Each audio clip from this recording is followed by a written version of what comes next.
उन्नाव कांड का दोषी कुलदीप सिंह सेंगर यूपी बीजेपी के विधायक थे ये।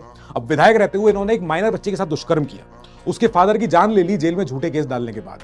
उस बच्ची को, उसके परिवारीजन को उड़वाने का प्रयास किया ट्रक से।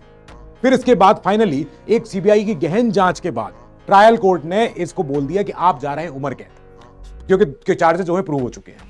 फिर ये जाते हैं दिल्ली हाईकोर्ट और दिल्ली हाईकोर्ट में जाके ये बोलते हैं कि मुझे कराना है मोतियाबिंद का ऑपरेशन। बेल मिल गई इनको एक बार फिर जाते हैं दिल्ली हाईकोर्ट और कहते हैं कि साहब मुझे तो एक बात और भी करनी है। इनके वकील जाके वहां बताते दिल्ली हाईकोर्ट में कि पॉक्सो एक्ट में, जिसके तहत मुझे सजा मिली है, पॉक्सो एक्ट में एक पब्लिक सर्वेंट की डेफिनेशन है ही नहीं और एमपी एमएलए को एक पॉक्सो एक्ट के तहत एक जनसेवक नहीं माना जा सकता। दिल्ली हाईकोर्ट ने इस बात पे इनकी सजा को सस्पेंड कर दिया। हाँ, कई सारी शर्तें लगा दी, 15 लाख का आपको बॉन्ड भरना है, पीड़ित के परिवारीजनों के या भाई किसी के भी 5 किलोमीटर के दायरे में जा नहीं सकते आप, और दिल्ली छोड़ के नहीं जा सकते आप, जो भी चीजें ना। लेकिन सुप्रीम कोर्ट ने आज बोला कि नहीं, ये जो ऑर्डर है दिल्ली हाईकोर्ट का, इस पर हम स्टे लगाते हैं, ये गलत हुआ है, ये होना ही नहीं चाहिए था। अब इनके वकील फिर से वही बात बोलते हैं कि पॉक्सो एक्ट में जब डेफिनेशन नहीं पब्लिक सर्वेंट की, जनसेवक की, तो एक एमपी एमएलए को नहीं माना जा सकता।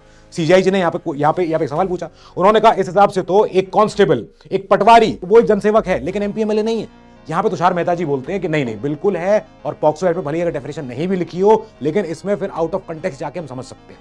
भैया, पॉक्सो एक्ट बच्चों के लिए है। With respect to that child we have to understand the guilty person is this one, चाहे वो एमपी एमएलए हो चाहे ना हो। बात खत्म हो गई and he has to go back to jail. बात खत्म। नाउ एक चीज और है यहां पे कि ये सुप्रीम कोर्ट की वही बेंच थी जिसने आज अरावली के लिए भी सेम जजमेंट दिया था कि इस अरावली पे दोबारा सुनवाई होगी, दोबारा कमेटी बनेगी। तो इनफैक्ट हम देख रहे हैं कि सुप्रीम कोर्ट में आके जो केसेस हैं वो अपनी मेरिट पे सुने जा रहे हैं।